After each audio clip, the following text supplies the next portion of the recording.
This isn't right, you think, as you look at your pressure gauge. How did I go through my air so quickly? Hi, welcome back. And if you're new to this channel, my name's Diane. I run ScubaDivingSmiles.com.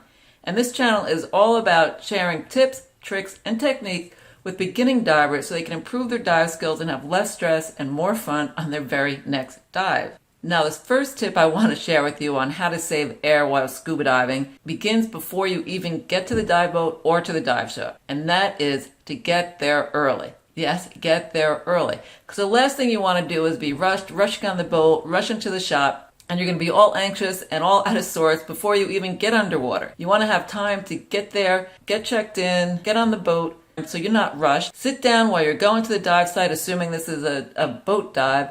Get yourself together, collect your thoughts, and then when you get to that dive site, when you're ready to get out, get under the water, you will be nice and relaxed. And I can't stress that enough because I've been there, done that. I'm usually very early, but a couple of times when I'm late, you're just running around, and you are just stressed and anxious, and it's no way to start the dive because you're going to be using more air.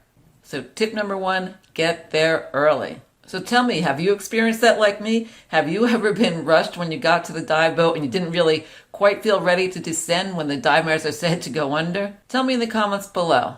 And now this next tip on how to save air with scuba diving has to do with your position in the water column. Now when you're diving, you want to be horizontal in that water column because the more vertical you are, the more resistance you're going to have against that water. And the more resistance, the more air you're going to have to use. And another offshoot of this is when you're kicking. So if you're nice and horizontal in the water, where are you going to be going when you kick? You're going to be going forward to see what you want on the dive.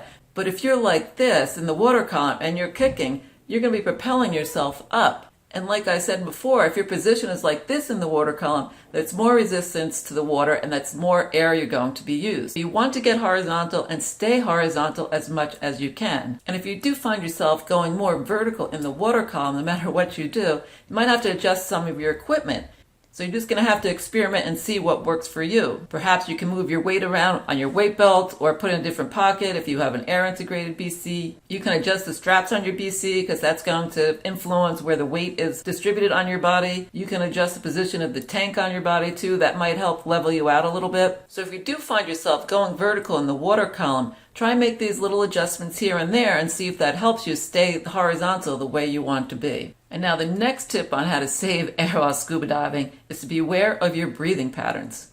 So you want to be conscious of how you're breathing and make sure you're not taking those short, shallow breaths because that's going to use and consume much more air. Now, if you are a bit anxious, it's normal to alter your breathing patterns. So you're going to have to make a conscious effort to think of your breathing patterns and concentrate on how you are breathing down there. And what is the right breathing pattern? You should be breathing in slowly and deeply and then exhaling slowly. Now it's different with different instructors, but I was taught to breathe in for 3, breathe out for 3. Breathe in for 3, breathe out for 3. And not a 1, 2, 3. It's like 1, 2, 3, 1, 2, 3. And count to yourself while you're down there. You can do it to 4 or 5, whatever works for you. So breathing in deeply and slowly and exhaling slowly. Basically, that's what we're taught in certification class. If you remember, at least I hope you were taught that in certification class. So remember, breathe in for 3 or 4, whatever you want to use, and breathe out for 4. And it doesn't come naturally right away because it is a different form of breathing, obviously, than we breathe up here, but it will make a big difference on your air consumption. For more beginner scuba diving tips, click on this next video, and I hope to see you there. In the meantime, happy and safe diving.